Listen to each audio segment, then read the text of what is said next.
Well, Megan, thanks for coming on. How we doing? Good. Really good. Yeah. Yep. Yeah. As I was just joking before we started to, it's taken me a little time. I've been wanting to have you on for a while, ever since your baptism, which you gave a very short testimony. And so I was like, yeah, that's a story that I think we need to hear. So I guess begin. Why don't you, if you don't mind, take us back to the day that your first husband, Nate, found out, when you found out that he had cancer. Like what was going on? How did you find out? What was that like? Sure. So right after we got married, we knew we wanted to have kids and got pregnant right away, and that ended in a miscarriage. So then it took about, we struggled for a year trying to get pregnant. So we had faced that hardship. Yeah. And then so we found out we were pregnant. We were so happy. And then like towards the end of my pregnancy, he started losing a lot of weight. I'm like, what are you doing? I'm getting so big and Yeah. No, there's just no time to be dieting. Right. And he was 20, questioning him. How old? mid-20s probably? Yes. Yeah. I was, he was about. Well, he was a little older than you said. Yeah, a little older. Yeah. So he was, I think 30, okay. like around, 33. But still, yeah, not old. So he was losing a bunch of weight. I'm like, what's going on here? But thinking nothing of it because. What did he say? Did he say? Well, he had gained a lot of weight because, being, a new marriage or whatever. Yeah. So he kind of gained weight with me. So it was kind of like, okay, it was just, we didn't think much of it. Yeah. And then, so fast forward a little bit, 2 weeks before I had my daughter, I got laid off from my job. Oh my gosh. And what were you doing? Your job? I'm a scientist. Yeah. So you got laid off just out of the blue? The company wasn't doing well. They laid off like 2/3 of the employees. So I was part of the cuts. Okay.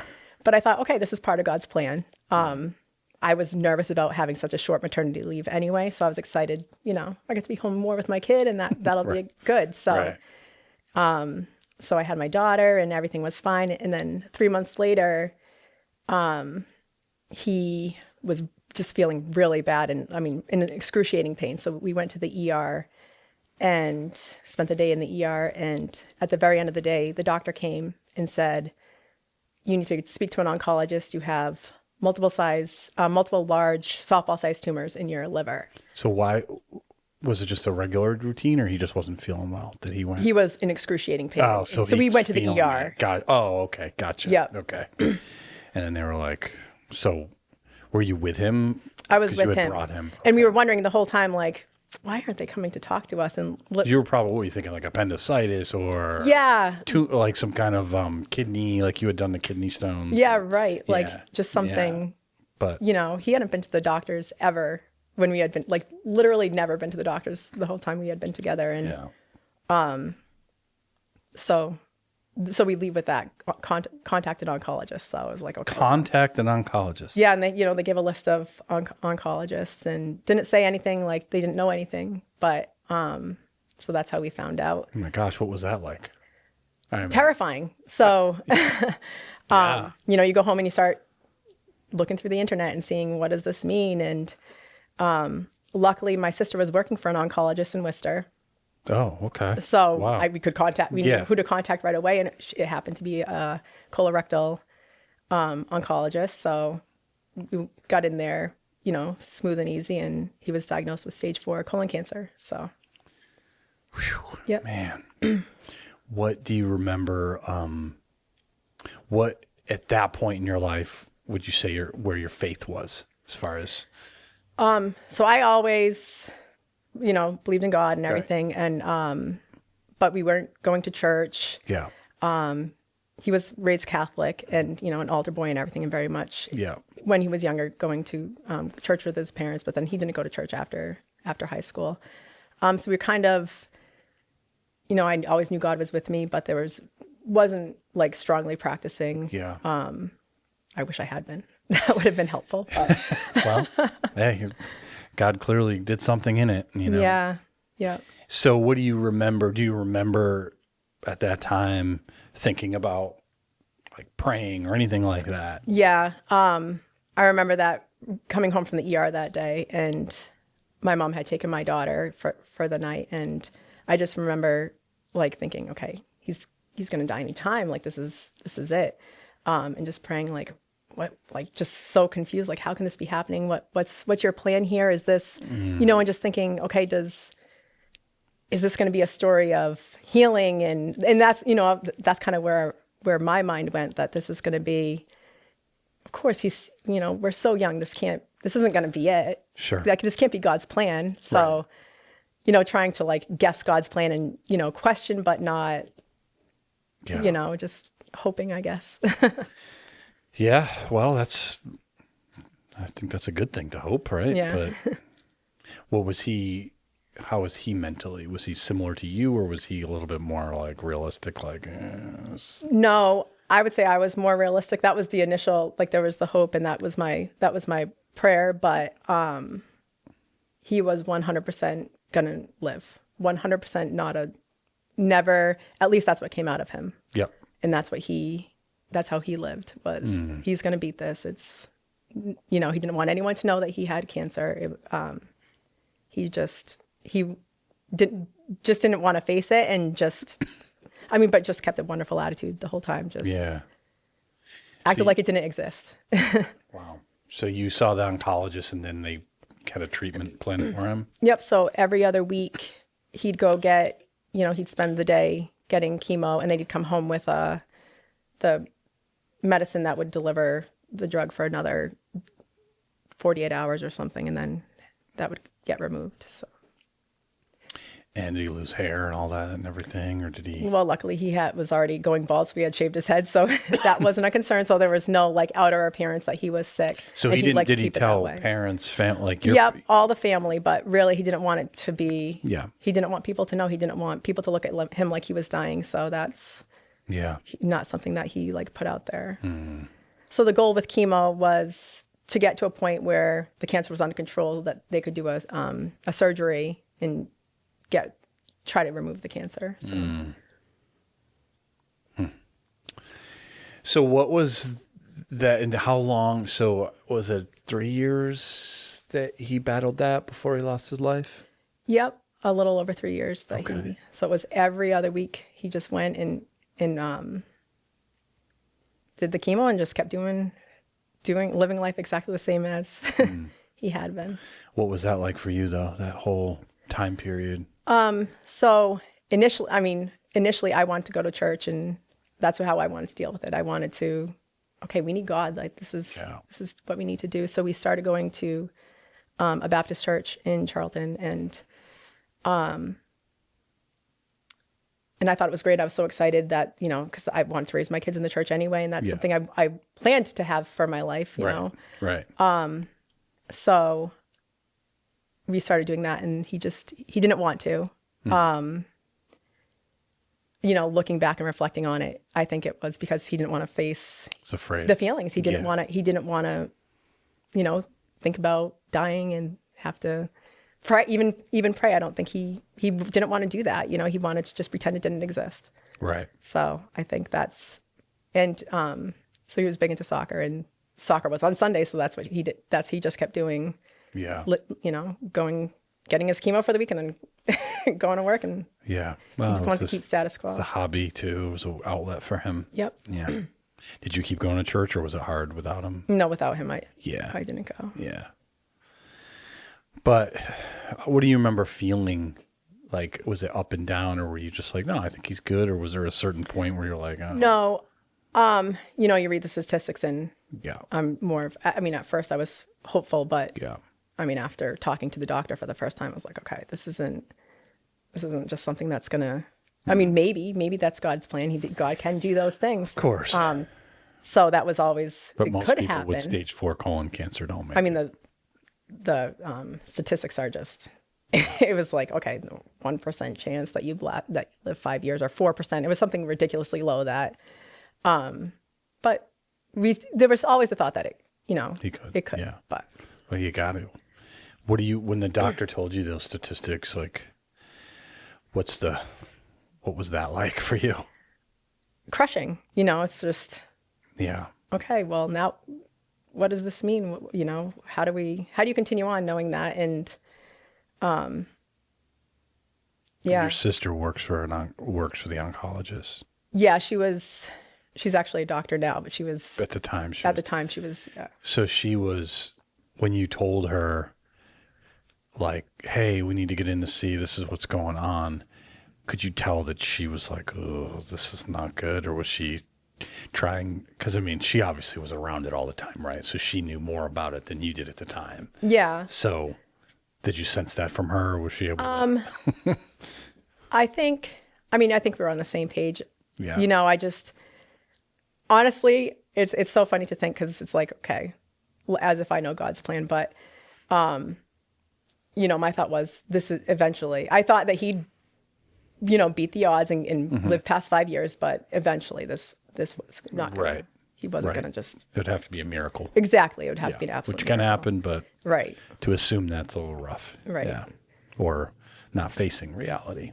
Yeah. So So you also have a baby that you're, you know, is yeah. And, you know, growing. I knew, like, okay, I think I know how to be a good mom, and that's, you know, where I wanted to put my focus. But now I had to also, you know, I didn't even know what to do and to be a good wife, or, you know, in that circumstance, like, especially where he didn't want to communicate about it. There was no, you know, anytime, you know, you tried to have a conversation about, well, what if, you know, what if this doesn't work out? And, you know, you know, it just wasn't something that he would allow to be a conversation. So there was such a disconnect at that point of, you know. He was just, but it didn't, you couldn't, obviously, I'm sure there was strain in some areas, but you couldn't tell that it was weighing on him at all, and he just wasn't voicing it. Did he?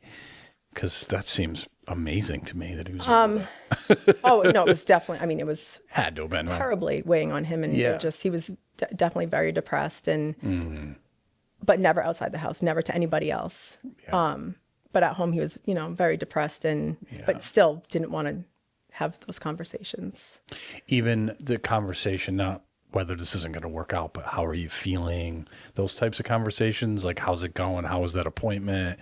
Or was No, he- that was, he yeah, would be no, fine with that. the He more just- superficial, definitely. Yeah. We talked about, right, you know, the everyday, right. you know,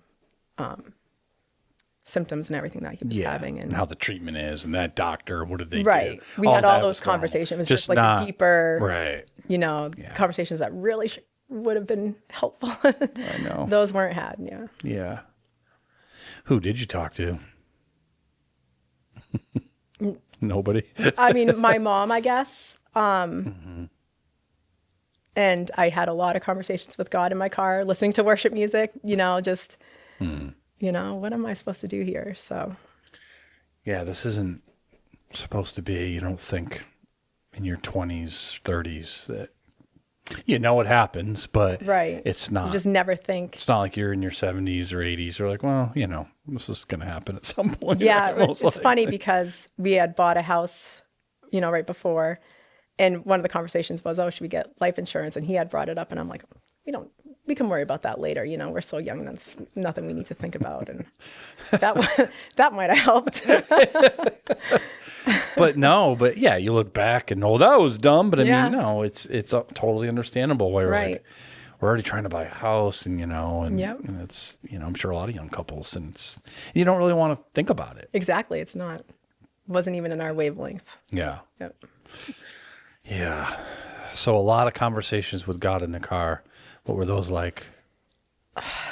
Just trying to understand the plan. Like, give me a sign. Like, you know, how is this going to play out? Just like dying to know, like, what's the plan here, and how, and what am I supposed to do? How can I help? What, you know, how am I supposed to be? Because can't talk about it. He doesn't want to go to church. Like, I just didn't know how to even, what role I was supposed to play in that. Yeah. You'd only been married how long? Few years. 3 years. 3 years. Yeah. So it's like your first few years of marriage, you're just trying to kind of still get to know you. I mean, not that you didn't know him, but Yeah. like as a married couple and dealing with all of that, like it's hard enough, you know, and all of a sudden you're dealing with this. I mean, that feels like too much at times. Yeah. Yep. And then the fact that he doesn't want to talk about it, which I totally understand, but Yeah. that leaves you going, what do I do? Yeah. Were you ever able to ask him in one way, shape, or form, how can I help you? You know, maybe not those words, but like, cause it's like, oh, I'm fine. But is there a way I can support you that I'm not? Was he ever able to communicate that? No, I mean, not that I recall. I mean, it was also ago. a long time ago, so I don't really know. What I did end up doing, because I had lost my job right before, so I had been home for a while with my daughter, and I was able to go to all his appointments at first, which was awesome. You know, I was totally in the know and, comfortable with where everything stood. So I had to get back to work. You know, we needed my income.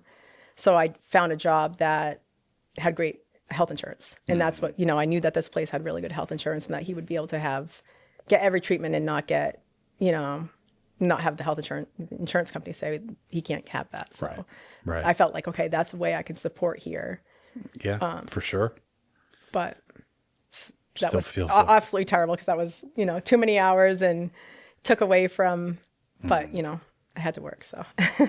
And he continued to work or? Yep. He went, he had every other weekday off to get his chemo and he went right back to work, throwing up in the morning and heading off. So. Tough guy. Man. Yeah. Jeez. I was like, oh, nausea. No. Yeah. Do you remember any specific day or time during that just was especially low? Like there were a whole lot of low days, I'm sure, but any leading up, so we got to a place where the tumors had stopped growing. Some were actually shrinking, so he could have the big surgery to get everything removed, and that was but it was a risky surgery. So I think that was a really scary low time that just, praying that everything worked out there. And he had the surgery? He had the surgery and, they had to leave a sliver of a tumor left, but they got most of it out. But that was... So what happens from there? You do radiation or you do... right back to chemo. Oh, okay. So he had a short break and then it was right back at it. Did he do chemo like on, off, like you said, is every other week? Is that every other basically week? Yep. His? For the entire 3 years. 3 he was years. doing it. Yeah. And what was the hope if you were able to were they hoping to get to a place where he wasn't going to have to, at least for a time? Or did they never really say? They never really said, because obviously he was going to beat this. It wasn't, he was never even having those conversations with the doctors about what do we do? When is enough or anything like that. It was just keep at it and hope that, there's a new drug or a new trial that comes out that would help his situation. And what was the, after the surgery, how long did it take for you to realize, man, it's like not working well, or did it grow back, or what happened? After the surgery, everything looked really good. Yeah. He recovered from that and everything was in a good place. Nothing was growing. So we're like, okay, well, maybe this, At least we'll get a good chunk of time, maybe. Yeah. And that's what it seemed. And I actually, we were just feeling really good about everything. And so I had quit my job and started a doctor of pharmacy program because I thought, well, that was always my plan to go back to school. And I thought, okay, now would be a good time because he's going to be fine. He'll at least be fine for the 3 years that this is going to take. And of course it'll be Mass College of Pharmacy in Worcester. Yeah. And how long did it take until he realized this isn't working out? About 2 months after I started school. How long was that after surgery? Like a year maybe, or a little less? Yeah, almost a year. Around I think a year. that. Yeah. Maybe a little less. What maybe like did you 9 know? months. Did you start feeling pain again, or they do scans? I'm sure. And yeah, I mean, he was doing scans and everything was fine. And then all of a sudden, it was Columbus Day. We had a long weekend, and I was so busy with school at that point. It was like a 3-day weekend. Yeah. he got super jaundice. His eyes turned like electric yellow. Ooh. And I was like, okay, something is wrong here. So that's when we went to the hospital, and they said, yeah, you have like 6 months to a year, is what they told him at that point. So then what was the conversations with him like? Any change? So at that point, you know, I remember we went back in the room, and I said, oh, you know, we were just in shock, obviously. And he had pulled out, I don't know if he had a Bible or what it was. He had like a pamphlet about a healer, like a Christian healer thing. And he's like, we're going to do this. This is what, and I just said, you know, I said, no. Yeah. I said, you need to face this. This is, Right. do you like, and I still regret that to this day, because I don't, you know, I just feel bad that maybe we could have done, you know, not that that would have helped, but I just feel like my reaction at that point to say, just stop, because that's what was my conversation. You felt like you were the one to tell him it's over. Yeah. And that is, he still had hope at that point, even when they said, this is it. Yeah. And I just said, no, you know. I don't think there's a playbook on what to do for that, you know, because on one hand, it's like you could let him have that hope, even though, you know, but on the other hand, you have to kind of face it. Like, you have to face it. Yeah. That's, you know, because you're dealing with your own life. You have a child and you're in school, and, you know, so, whew. What was your prayer life then? Like, was there ever any time where you were confused, obviously, but any anger at all? Not like, but just kind of like, what the heck?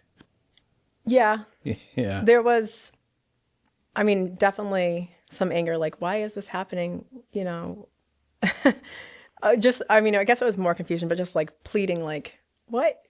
Like, I can't even, like, I was all over the place. Shocked. Just shock, like, just constantly, like, you know, how am I supposed to deal with this? And who am I supposed to be? Like, what, you know, all the way through it, just. Yeah. Yeah. When you're at that point in your life, you're just like, all right, we got married, we have a kid. Like, you kind of see it. Maybe you become a pharmacist. Maybe, you know, some of those things are a little, but you kind of see the road of like family and life. Oh yeah, I had my plan, and I was like, I'm doing everything right. You know, I'm doing everything exactly how you're supposed to do it. This is that's good. how you see it, the vision, and then it's completely turned upside down. Yep. Yeah. God's plan. Yeah, God's plan is not ours, which is a good thing in the end, but still feels bad. Yep. When it's something like that. Yeah. So when you tell him, like, we're not doing that, did some of the conversations change at that point, or did he just kind of stay sort of sad and a little bit depressed, at least with you? So this is Columbus Day. Yeah. Now he's going to, I think it was just like a pain management area in the hospital. It was no more treatment or anything, just, and then he was on a lot of pain meds. So yeah, and it was kind there was no conversation. It was just, you know, everyone was coming to see him, and was he at home hospice or? So at this point, no. Yeah. We were in the hospital still. Okay. And I think they were, you know, getting his pain under control. I can't remember how many days he was there. And actually during that time, there were a bunch of people there visiting, and he was acting so crazy. And I had said to the doctors, I think you need to lower his pain meds. Like, he's really out of it. And then I didn't stay in the hospital that night because I wanted to go home, and I had a plan to, you know, spend the morning with my daughter at least. Right. Because I still wanted to be a mom. Were you leave from school at this point? Yeah, at that time I was. I was never a pharmacist, but I used to work I was a college admissions person for 2 years at Mascot in Boston, and so I know what courses you guys took, and it was so intense. And gosh, someone actually had to tell me it's harder than med school in some cases. Oh, it was insane. Yeah. And I loved it, but it was you can't do that. Yeah. You got a baby and a husband who's in the hospital. Yeah, and here I am thinking that this is a good time. I don't know. I just looking back, I'm like, wow, what a weird thing to do. Well, maybe in a way it was you kind of looking for hope. Not in that, but like there's whether he's here or not, there's hope. Well, that was the thing. For the future, I Yeah. can, if I have this degree, I could go anywhere and do anything and not be, Right. tied down to Yeah. obviously jobs that. I work in the pharmaceutical industry and A lot of hours. a lot of layoffs. Yeah. It just happens a lot. So, Yeah. Yeah. 'Cause startups and all so I that, just thought yeah. that would be a good path, but the timing. So, So how long? So did he ever make it home from the hospital? yep. So I was going to say that. So Yeah. that night in the hospital, I had said that his meds were too high. Could Oh, you, right. could you Yeah. take a look at him? Then I had gone home. He had contacted me, or I think he had called me that next morning, terrified, trying to figure out what was real, and he didn't let me know exactly what happened, but they had overdosed him on medicine, and his heart stopped, and he had to be brought.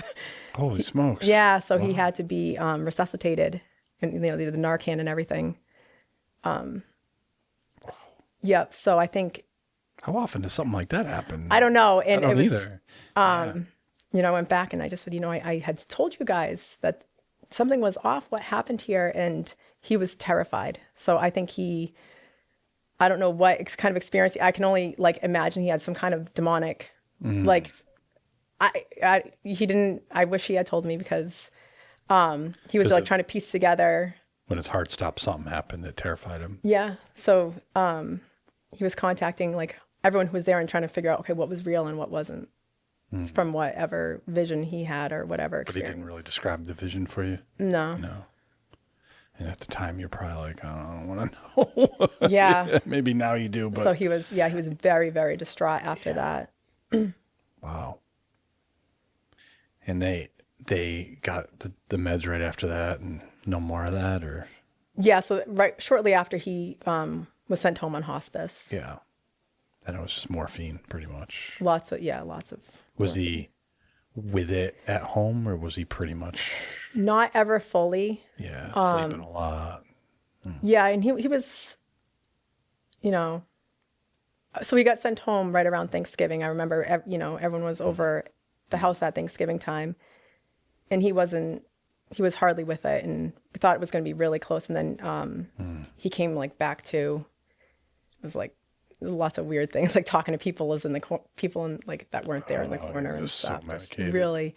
And then I have, my 3-year-old around and, seeing this, and it was scary. Yeah, at this point, not a baby, 3-year-old. I mean, they don't know what's going on, but they know enough. It's Yeah. like, this isn't. Yeah, it was just not good. Yeah. Yeah. Then you're close to Christmas at that point. Yeah. Hospice in the Christmas season. Yeah. It's funny. I always put my Christmas tree up early. I love Christmas. Yeah. And that year, my tree kept falling down. I just remember one Really? morning waking up and, going out, I'm getting a new tree stand and go to Home Depot on my own and get. Falling down. It's like a Well, I always got. metaphor for your life at that Yeah, I point. always got too big of a tree for what should have Yeah. been there. Yeah, we do the same. We have to tie it to the wall. Yeah. The tree stand never completely handles Yes. it.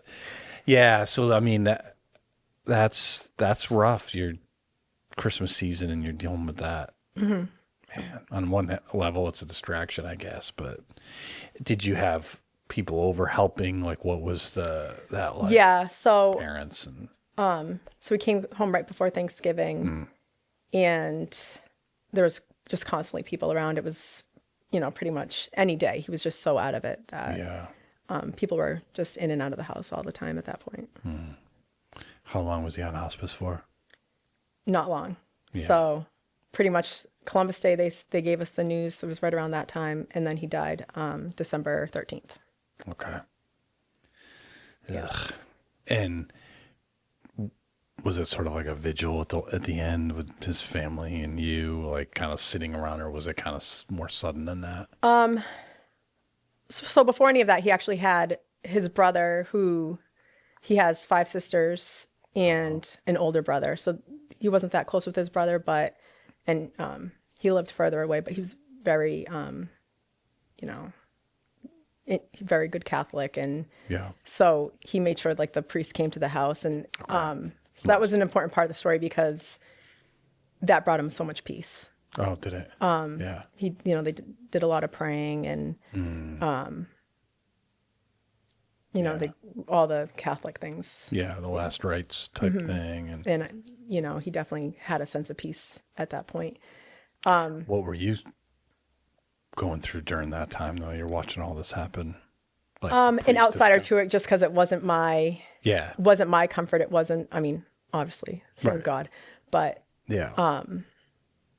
more of an outsider too, which felt weird because his brother wasn't. You know, it's not. I mean, he's a wonderful man, but just not like they to were him. Right. extremely close. So Yeah. So he comes in with the priest, and you're just kind of like, all right, let's see how this plays out. But but it was great. It worked out. Yeah. And he needed that peace because he was, you know, that distraught moment, and then there was nothing. Everything was just. I mean, he was so out of it after that, and I was just so happy to see. You could see peace. During that time, where you just was there part of you that just wanted it to be over, or were you not even letting your mind go there? Yeah. Oh no, definitely. At that time, it was like, okay, this is not good. Yeah. He wasn't with us anymore. He was walking around the house just. It's awful to say, but creepy. You know, he his face had sunken in. His the tumors were letting off so much fluid that his stomach. He just looked horrible. He looked horrible, and he acted. He was just not talking to things that weren't there. Yeah, and it was, and I just didn't even want my daughter to be around it because it was just like, this is just not. It wasn't him. You know, it was just so much medication and everything. Yeah, that's just awful. Yeah.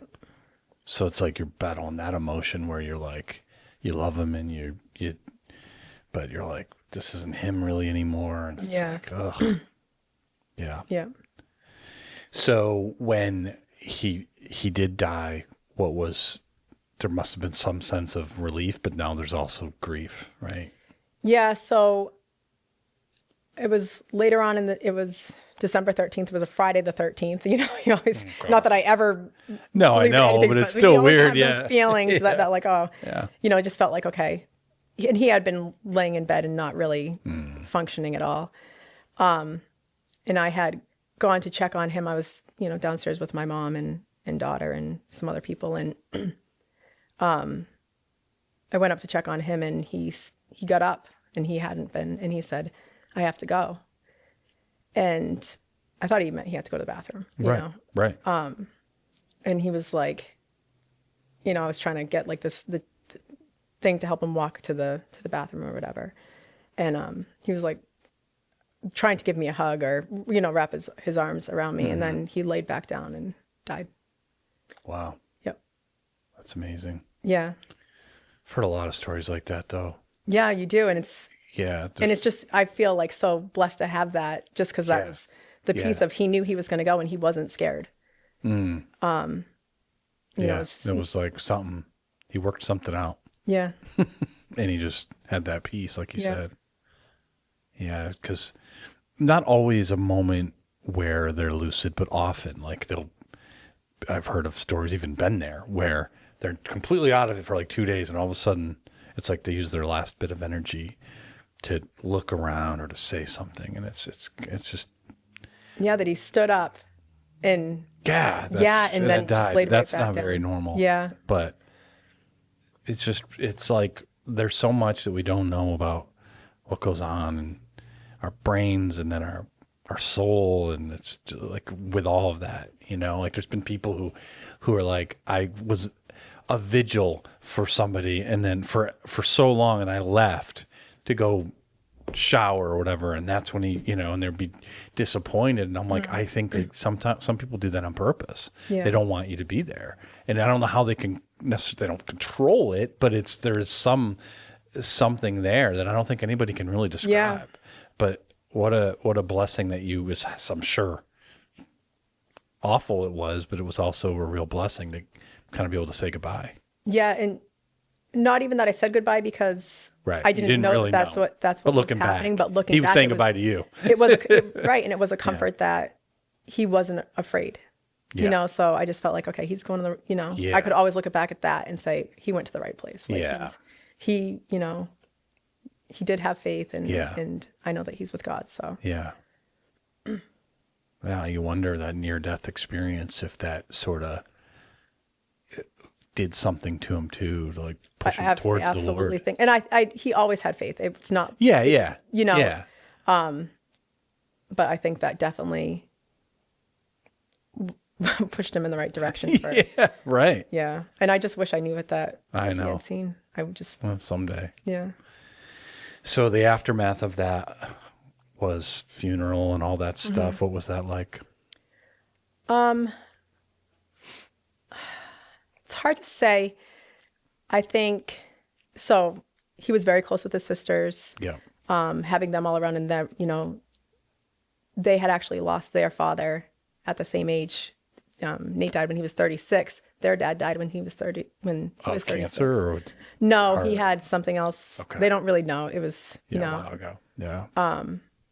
but so they were dealing with their grief, and being surrounded with that was hard. Because we were, you know, they were family. We hung out with them all the time. Everyone lived nearby. Yeah. So I think being surrounded with that and just the different feelings everyone had was hard. Yeah. Yeah. So, because everyone's grieving together, but you're grieving in different ways too. Yeah, and I don't want to say like a competition for grief, but there was like a weird dynamic going on, because, and I felt so separated from him at that point anyway, because of just the superficial, like just where we were at in our relationship, where everything was, there wasn't that. How long had you dated him before you got married?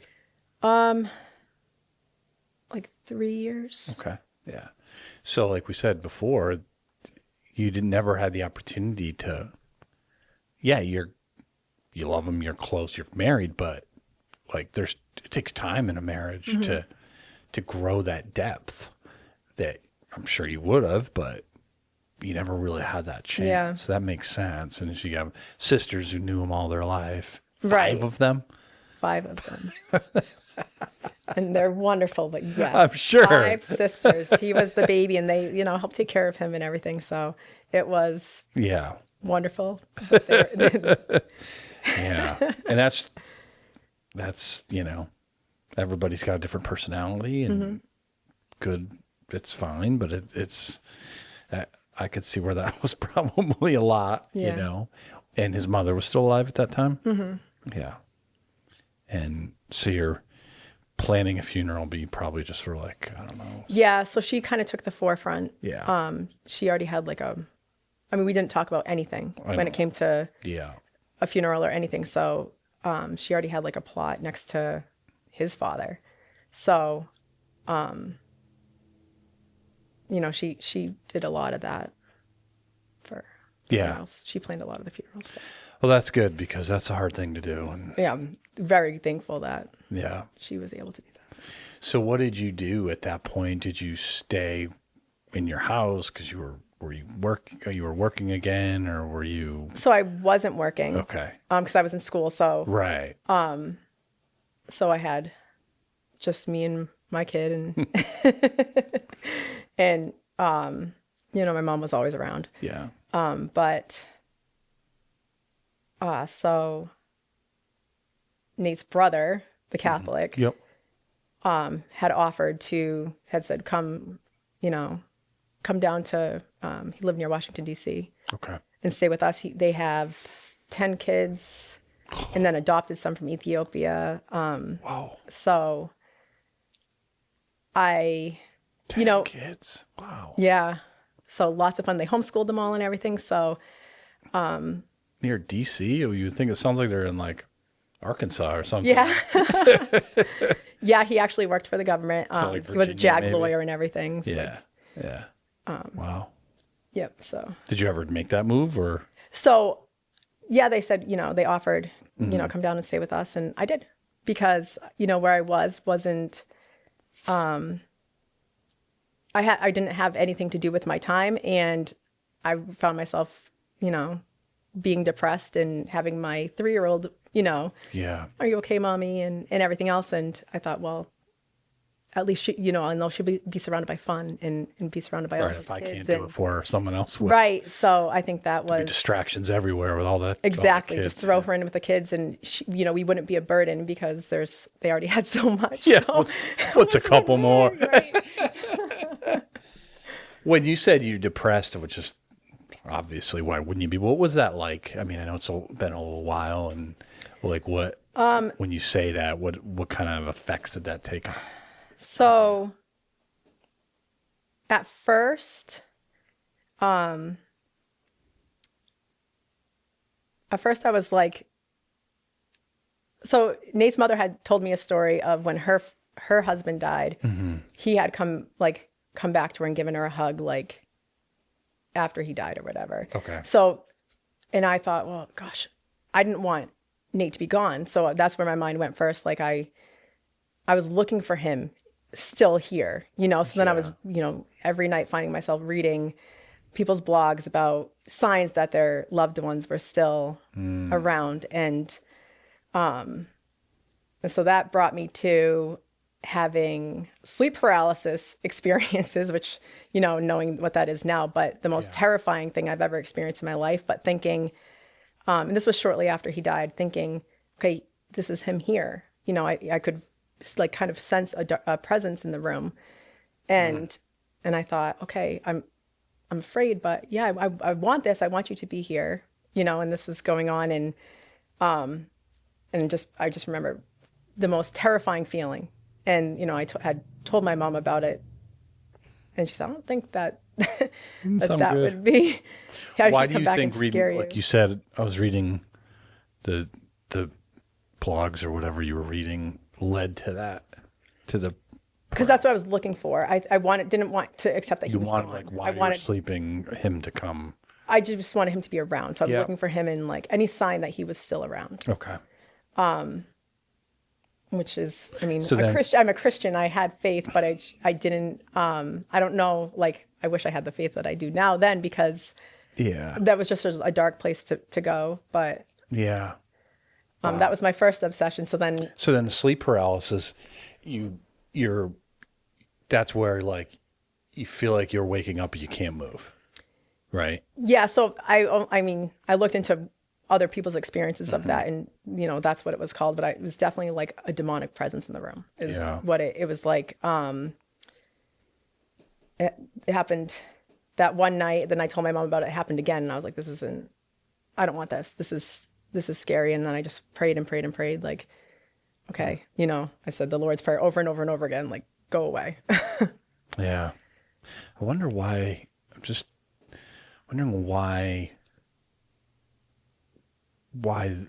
did a demonic presence, why then? Why, like, what's the connection to you wanting, obviously, to see Nate? So I get that. But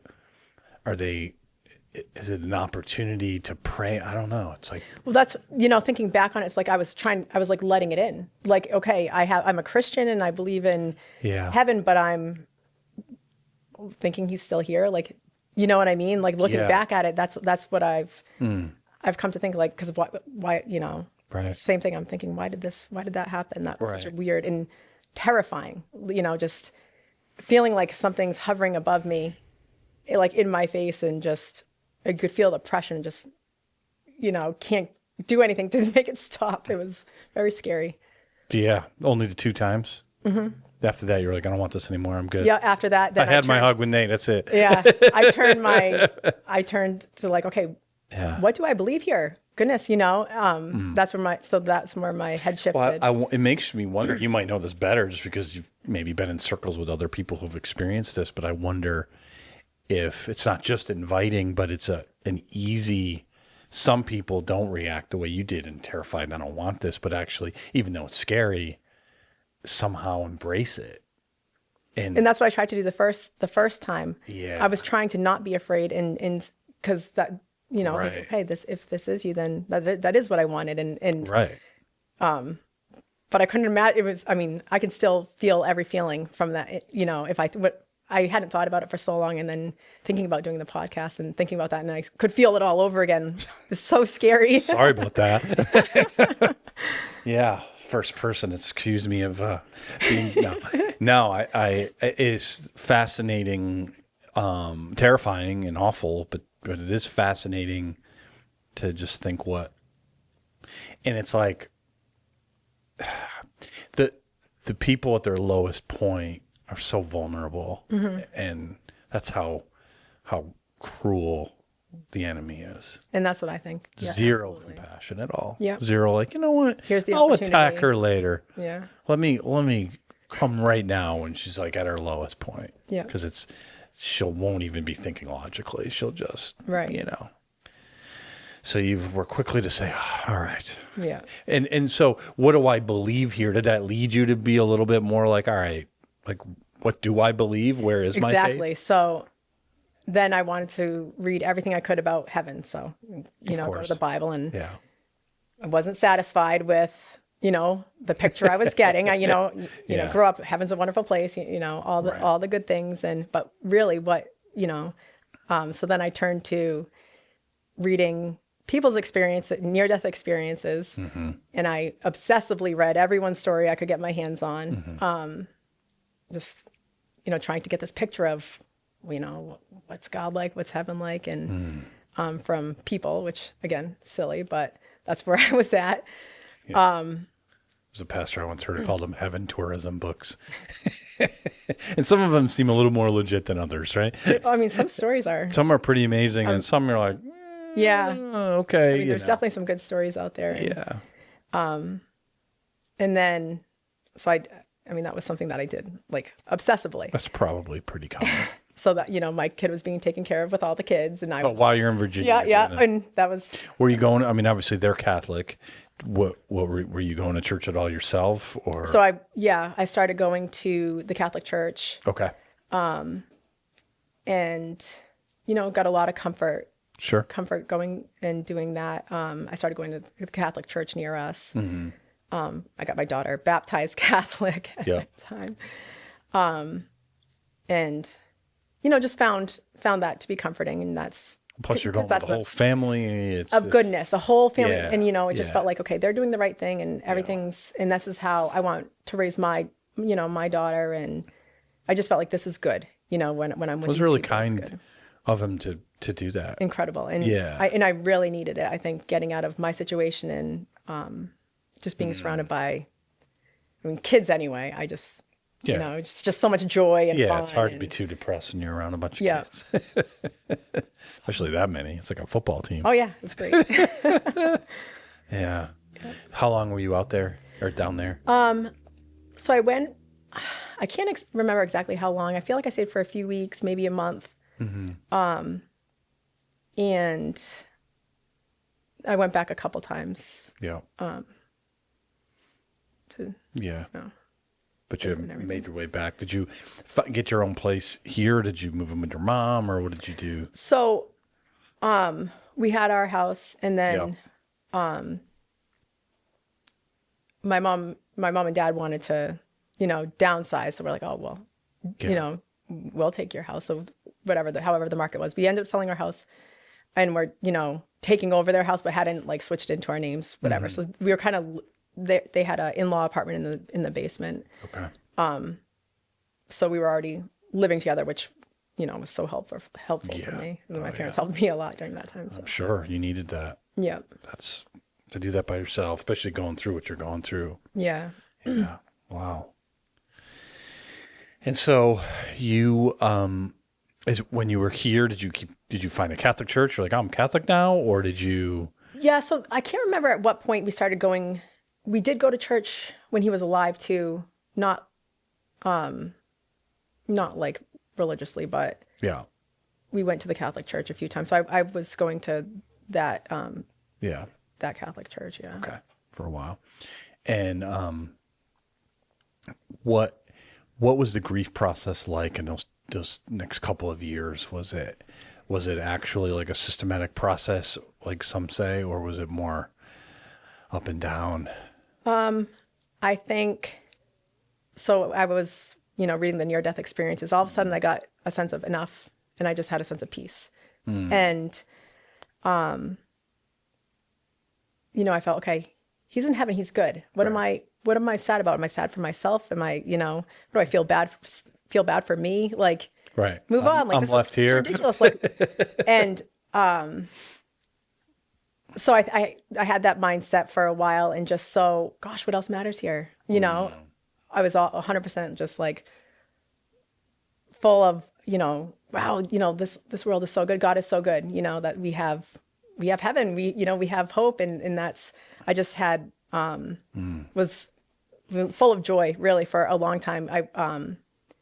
My outlet, I like to go for runs and listen to my worship music. So, just doing that and just, praising God. And I was got to a really good place. Just like, it's like, geez, I was surrounded by the Catholic, people. Yeah. So I was like, I should just become a nun. Like, what else is important in this life, A nun with a daughter. Nun, exactly. Can't do that. Got to find another path. Yeah. Then the world sucks you back in. And, but I definitely reached that high of, wow, this is all that matters. Well, it's interesting that when someone goes through what you went through, they can go completely the other way. And it's like you had your moments, but God like just gave you that, like the Bible says, peace that goes beyond all understanding, right? The kind of joy that isn't happiness. It isn't described by your circumstances. It's described by the truth and who you know and what you know. Yeah. You actually, we all experience it, but fully, it's just a full understanding of, okay, he's there. There's nothing to be concerned about. And really, what else matters? Yeah. At the end, and you see the end happen. It's like, well, yeah. Yeah. And it's almost like that sounds like to me that period of time was almost a reset, not for your faith, but a reset for your life. Like absolutely, right? Because you're like, all right, well, that's all that matters, but God does also have me here for a purpose, and I have a child, and I'm going to live that out. How did you think about your life, like your practical life at that point? Were you thinking, like, besides the moments I might become a nun, like what were you thinking? Were you even thinking I might meet someone else? No, at that point, I was convinced I was just going to, be a nun, right? Right. Why would I need anybody else? Like, I'm just going to live this life and that's probably healthy, right? If you're suddenly like, oh, who's the next person? Yeah. That's probably going to be you haven't worked through some things that you got to work out, right? Yeah. So you weren't at that point. Were you thinking like, career? What about school? You obviously had to work. So yeah. So with school, I had experienced the almost semester and was like, there's no way I can do that and give my daughter what she needs. Organic chemistry and all that. Well, you probably had already taken that, right? Because you were going to you had a science degree and you had to do the pharmacy stuff. Right. Yeah. So it was. Oof. Yeah. I couldn't even pronounce some of those courses. It was fantastic, but it was definitely. Yeah, I'm sure you loved it. It's right in your wheelhouse, but no, science, not for me. No. So you weren't able, obviously, to do that. God had a different plan. Yeah. So, then you're looking at, now what? Now what am I going to do? Yeah. And then the job that I had got laid off from that I loved, they had actually called me back earlier on before I got that other job and had offered me my job back, but as a contract with no benefits. Right. You needed I needed the benefits. Well, they called me back again and said, we have, if you're looking, we'd love to have you back and, full time and everything else. So got back right into my cozy job right at the street from my house and, went back to reality. So.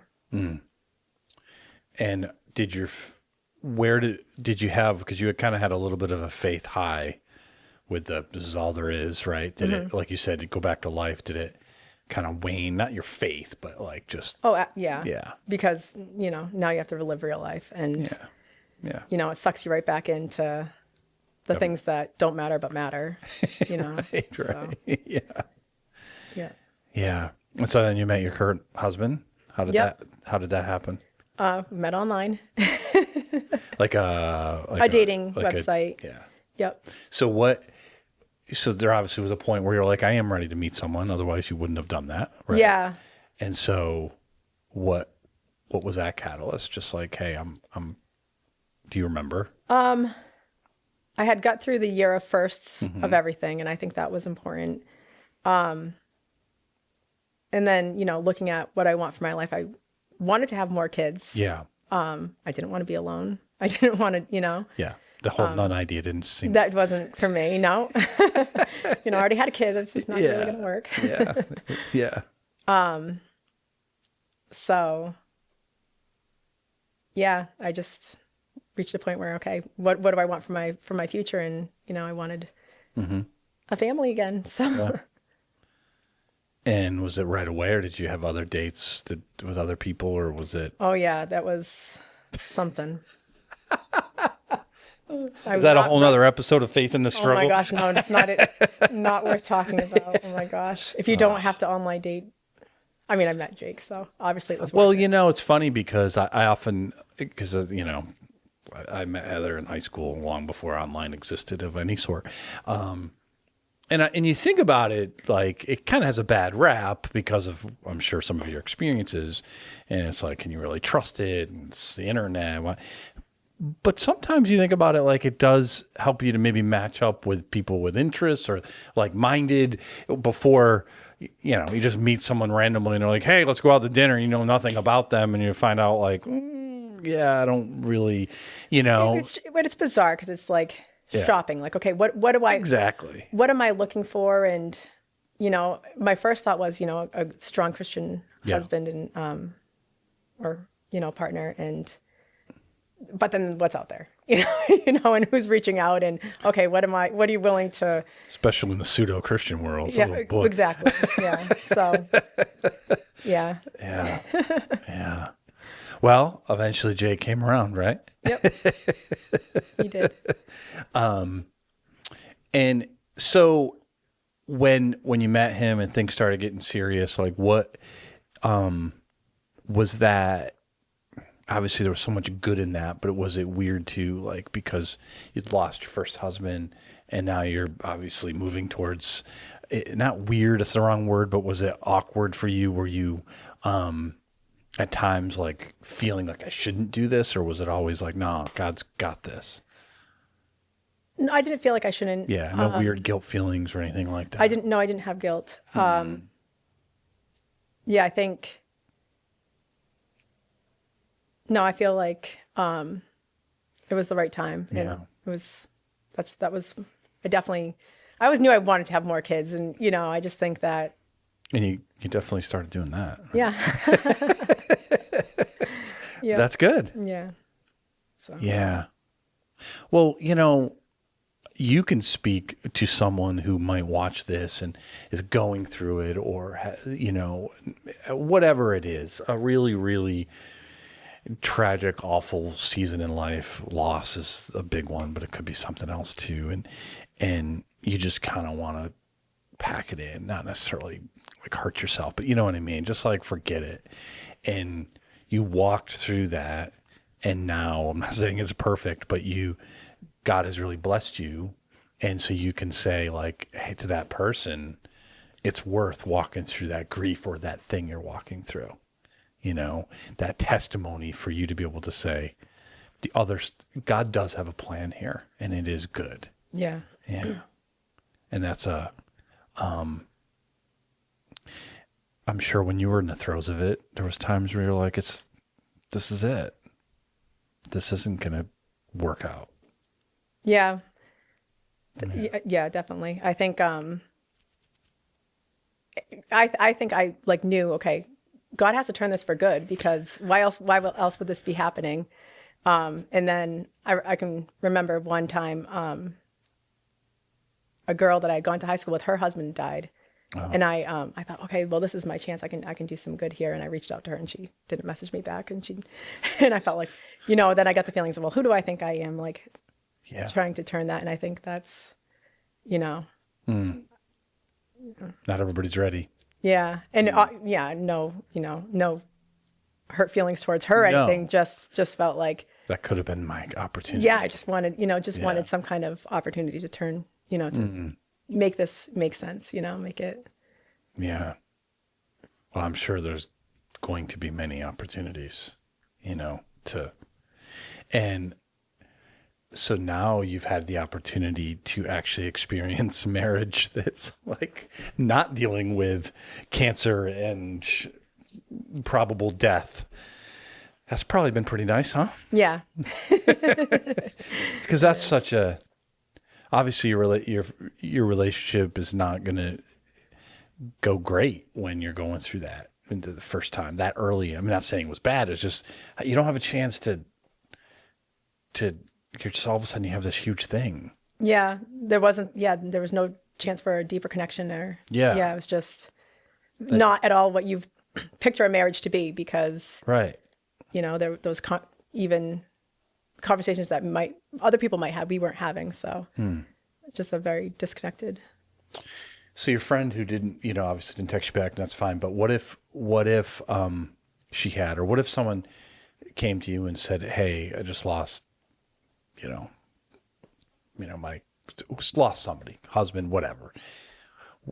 What should I do? What kind of advice would you give them?" I think just knowing that God has a plan, and it's looking for the good and trying to, focus on good things instead of letting yourself get sucked into the darkness. Because I think that's so easy to do. At every switch, it's like, okay, no, don't do that. It's stop feeling sorry for yourself. You have to keep going. And I mean, I was lucky enough, blessed to have my daughter that made sure that I had to, the timing of that, made sure that I had to keep going every day, and had a purpose there. I mean, that's great advice. I think the hard part there, right, is that to some level, you don't think you deserve to. You shouldn't, a person in that position, like you were, or someone is in, I shouldn't be focused on good things because this has happened. And be happy. I can't be happy. I can't, that because it's a struggle. Like you feel like you're almost betraying the grief a little bit, but that's not healthy.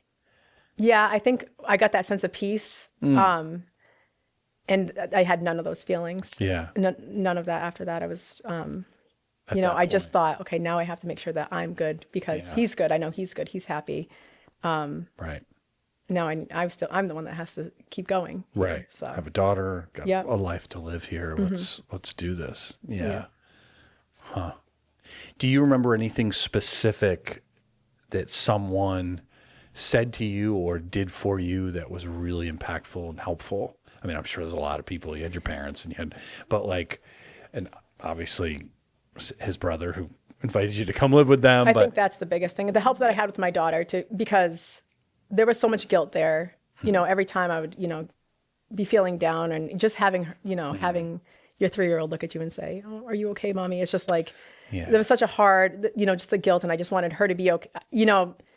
I had feelings that I had to deal with, and I just didn't want her to have to deal with them with me, or, have that guilt on top of my other feelings. I think anytime someone was willing to make sure she had something good, make sure that she was taken care of and happy, that was super helpful. Yeah, having a child, it can be harder, but it forces you to be like, you can't be selfish. Yep. You can't be self-focused all the time. You just can't be. Yep. Well, you can, but it's going to hurt them. Really, yeah. Yeah. And it happens. Sometimes you just can't.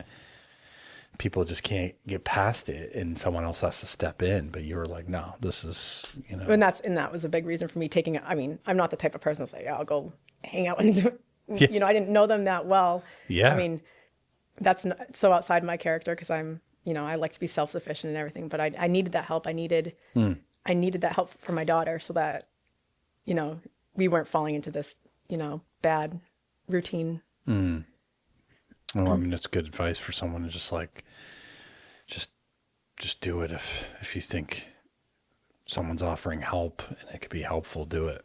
Yep. Yeah. What do you suggest people who have someone in their life going through like something maybe you've gone through, like what advice, what don't you do? what I should think you not do? forcing those conversations. I think if we had, I guess it's even hard to say, because would that have been beneficial for him? I mean, that's, I feel like if what I did try to have those conversations that brought him down, and that clearly brought him down, and what was that necessary? I don't know. I think it would have been nice to have, maybe have a third party come help and have those conversations. Yeah. So that you can be on the same page and not, because that was really hard it was very lonely. It was taking a toll on you, and I'm sure on him. Yeah. I mean, same for him, because he went through it alone too, because he didn't want Right. He was to trying have to those pretend conversations. it was fine. Yeah. Yeah. A third party, that's really, I probably, I mean, So hard to do though. Like, it's how uncomfortable, but I think if you're willing to, yeah. And I think that's one of a good case to be made for being part of a church family, where whether it's a pastor or even just someone else that could, because it's not like you're looking for a marriage counselor at that point. You're like, I mean, maybe, but it's a little bit different. We're not dealing with, it's not helping enough around the house. We're dealing with some heavy stuff. So, but just someone to mediate and help, because you're not trying to force them. right. Because, yeah. Just to get on the same page where you can communicate and have, Yeah. you know. Yeah. What about after he passed away? Like when someone has lost someone, what's helpful, what's unhelpful for friends or family to do or not do? I think it was hard being around other people grieving, and that was Yeah. grieving differently, but It is true. Some people grieve with like the need to talk about it. Others, I don't want to talk at all about it. yeah, and Some then are just doers, let's clean up all the stuff, and others are avoider. Like it's grief is like, and those were, I was around them you had them all. all the time, so it was like, okay, that was just so overwhelming, and Yeah. everyone was dealing in their own way, Yeah. but helpful. I mean, people gave money, and which was weird. I mean, so nice and kind, and But like you said, you like to be self-sufficient. right. So it was so hard. I'm like, gosh, I'm like a charity case here, and it's just that it was just like even with the food, because that's just my personality. People are helping, and that's what a kind thing to do. And obviously very grateful for that, but also feeling like, gosh, Didn't think that was me. right, that I'm the one on the receiving end that was a hard thing. It's very hard for people, most people, I mean, not just in that case, but in receiving help. Yeah. And I always tell people, because I'm running into this a lot, where I'm like, if you don't receive the blessing, you rob it from someone to be able to bless you. It's one thing if you're begging and pleading and coercing people to give. That's wrong. But if people are just like, we love you, we want to help you. And that is how I felt it. Of course. You know. But if you're like, and so you receive it, because on the other end, like now, when you want to bless someone, you want them to receive it. Right. Right. You don't want them not to, but that is weird. It is. It's, Yeah. And how kind and everyone so many people reached out and wanted to help and offered help and, made meals and, just Meals, the food. So much food, right? so much food, so many casseroles. So many casseroles. And nobody knows how to cook for one and a child. Right. And maybe your parents. Yeah. Yeah. So, I mean, it was so kind, but.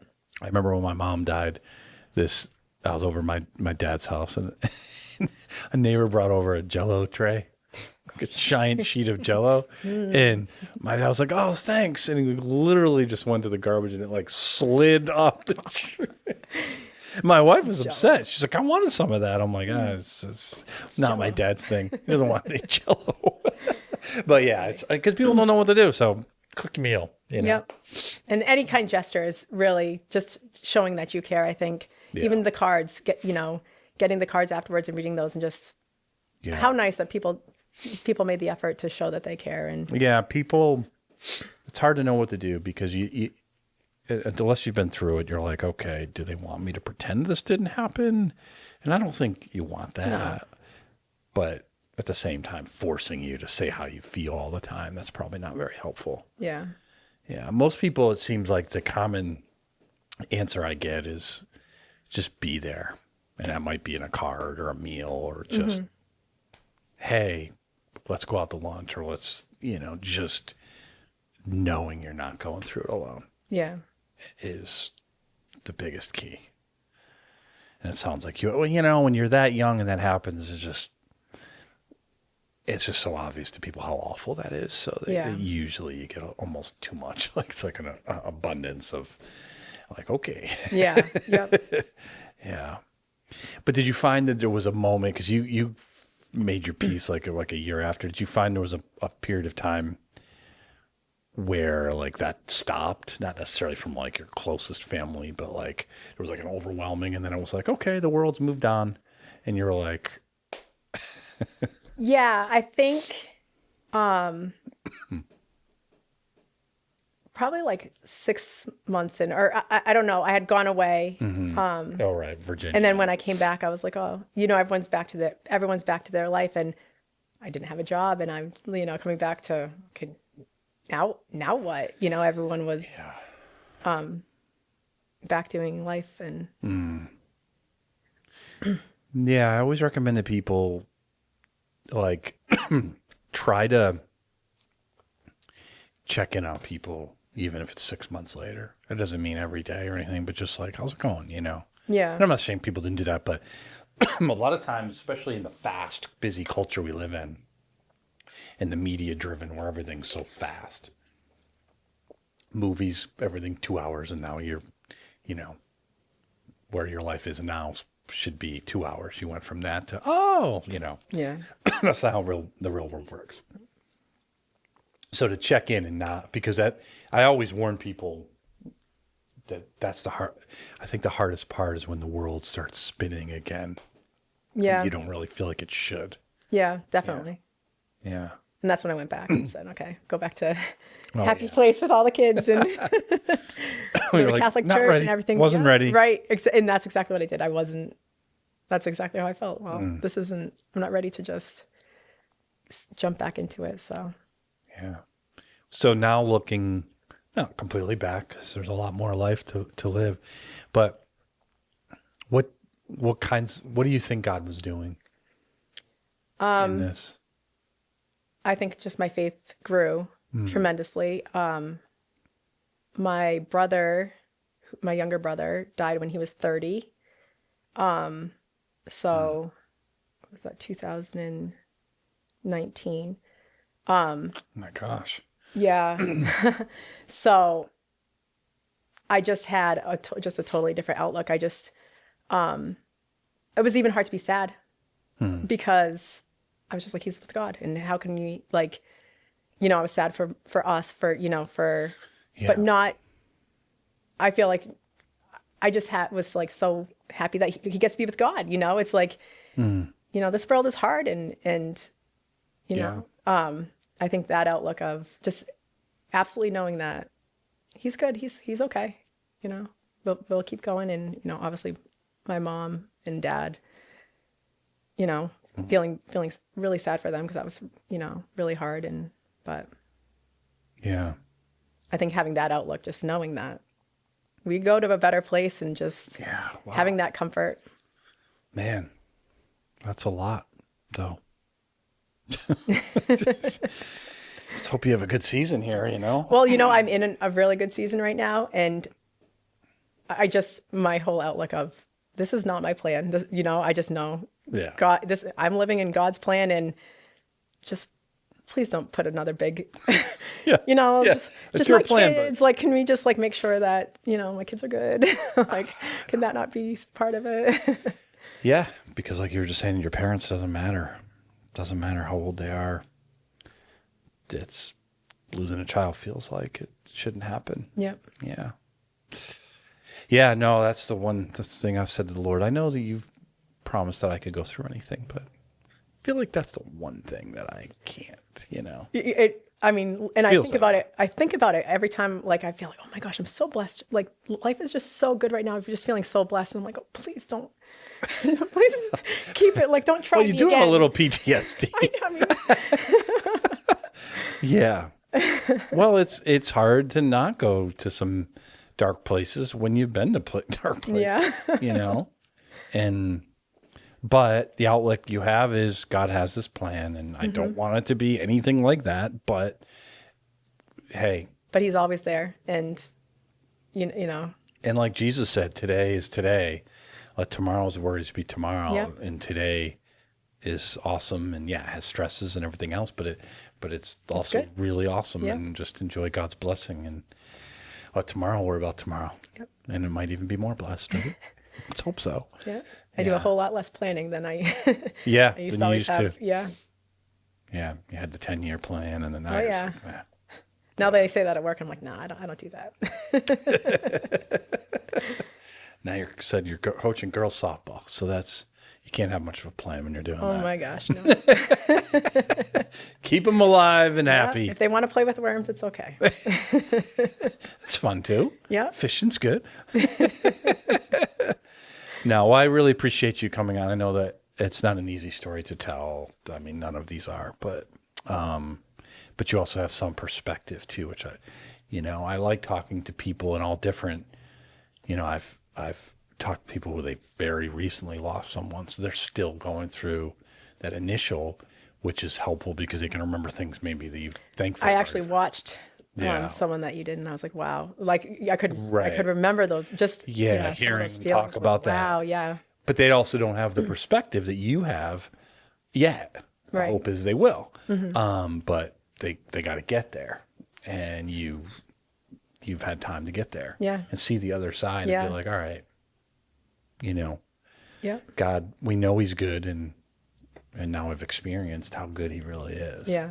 And man, the idea that I really love how you remind us all that is like, enjoy what really matters. Yeah. It sounds like you've learned that lesson the hard way. You just Yes. enjoy what really matters, and Yeah. And just try be not to grateful freak for out all about of the it. rest of the stuff. Yeah. Yeah. Yeah, I say that a lot at funerals. I'm like, listen, we're all sitting here. We can't help but face the fact that most of the stuff we think about and worry about doesn't matter. Yeah. And you're sitting here now and you're like, this is what matters. Yeah. Family or a friend or whoever that person And it still is. sucks you back in, and but then you're like, oh yeah. Yeah, it does. It's a constant battle. Mm-hmm. It really is. No, I'll be happy if I have that. Such a dumb mirage that we all Yeah. fall into. God is so patient with us. Yes. So, well, we are praying and hopeful that you got at least a really long stretch of Yes. this. You've endured enough loss. I'm not God, obviously, but if I have a vote, that's my vote. You've endured enough loss, and we're good, right? We're good. Yeah. So thanks for coming on. I'm sure some will see this, and and I'm sure you're willing and able to talk if someone ever needs Yes, I to. hope so. Yeah, Definitely. sounds like you're ready. So, Yep. okay. Well, thanks, Megan. Appreciate it. All right. Thank you so much.